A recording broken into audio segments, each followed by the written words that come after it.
Let's get right into it. Today, we are exploring a really fascinating, incredibly persistent human issue, the pathology of power. And we're going to try diagnosing the disease of corruption. It is super tempting to look at our news feeds today and just write off political corruption as some kind of modern failing, right? Like it's just a glitch in our current system. But as we dig into the source material for this explainer, we actually need to reframe that entirely. We have to look at corruption not as a glitch, but as an ancient, chronic human condition. It's essentially a highly contagious disease, and it's been with us since the very beginning of civilization. Okay, let's dive into this.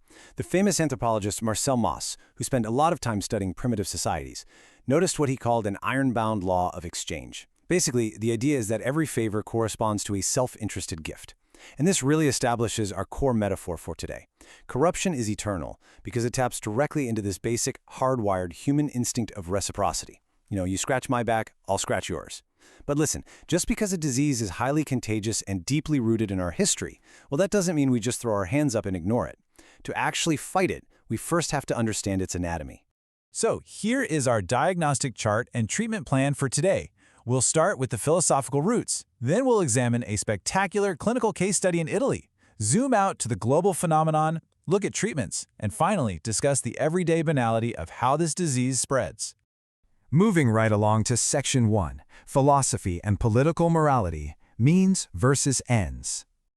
To truly understand this contagion, we actually have to look back at how philosophers historically began separating politics from morality.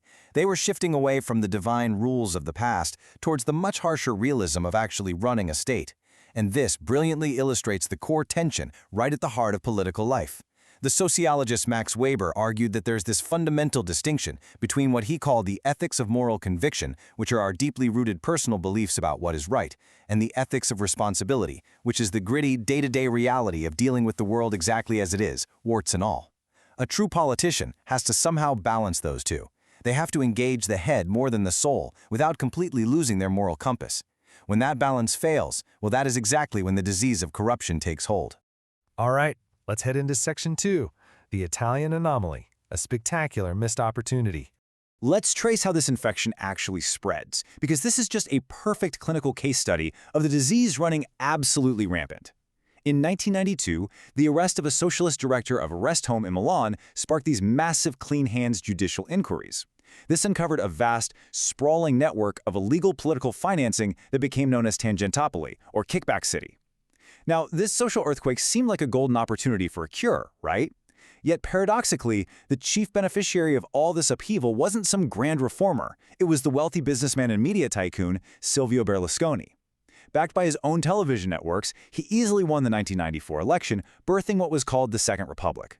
Under this new regime, the source material notes that the collusion between politics and business didn't just persist, it actually got worse. It culminated in extraordinary conflicts of interest. Take the 2010 incident, for example, where Parliament actually voted to support Berlusconi's claim that a phone call to police regarding a young woman named Ruby was a matter of diplomatic state duty and not a private cover-up.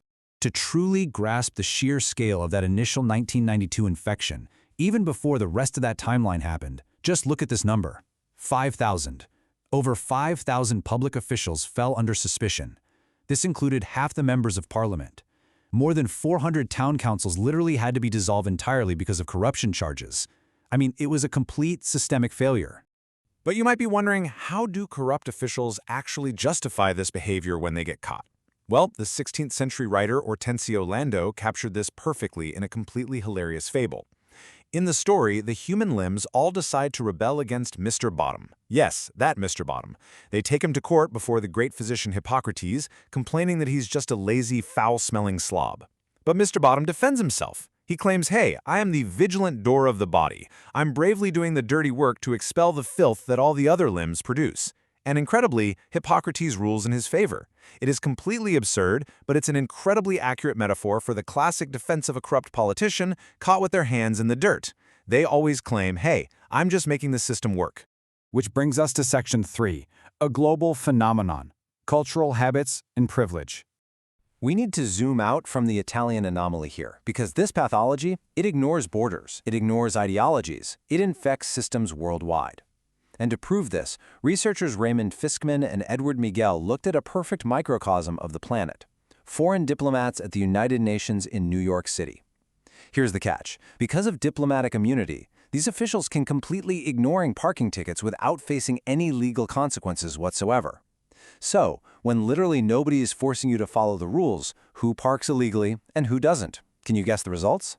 Now, what's really interesting about this slide is the direct correlation. Diplomats from Northern European countries, which have low corruption at home, had 0 to very low unpaid tickets.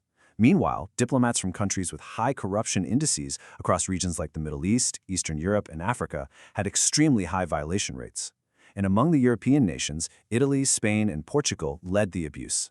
These diplomats were strictly importing their home country's cultural habits of corruption right onto the streets of Manhattan. It just goes to show that corruption isn't really just about the rules. It is deeply, deeply embedded in cultural habits. And of course, citizens around the world are reacting to this systemic disease. The data shows that the global response to political and financial scandals typically fractures into two main directions. On one side, you have the rise of conservative populism. We're talking movements and figures like the Tea Party, Donald Trump, or Nick Farage. And on the flip side, you see left-leaning, anti-inequality and environmentalist movements like Occupy Wall Street, Bernie Sanders, or Beppe Grillo in Italy. Both sides essentially represent a populace that is utterly desperate for an outsider cure to a chronic insider disease. That leads us right into Section 4, Treatments and Countermeasures, Fighting the Contagion. So we've got our diagnosis, but what exactly is the prescription? Anti-corruption laws are essential for sure, but the source material identifies 3 absolutely principal weapons needed for any modern rule of law to actually battle political corruption. First, an efficient and effective system of justice where punishment is absolutely certain. Second, a totally free process of news gathering and reporting to expose the truth. And third, strict criteria of accountability for every single act of governance by elected officials. If you are missing even one of these, the contagion is going to spread. Now, historically, we have actually seen specific structural remedies work. For example, at the turn of the 20th century, New York City was facing intolerable corruption. Their solution? They separated the elected political figure, the mayor, from a professional, independently appointed city manager who actually ran the day-to-day administration. By staggering their term limits, they effectively broke the destructive spoils system, which is that really dangerous habit of just handing out strategic positions and favors the literal day after an electoral victory. But what happens when the courts are just too slow and the traditional press gets compromised? This brings us to a fascinating, highly unconventional treatment: satire.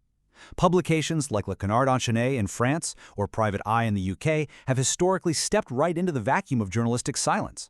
Satire essentially becomes an unofficial branch of government, a satirical branch, if you will.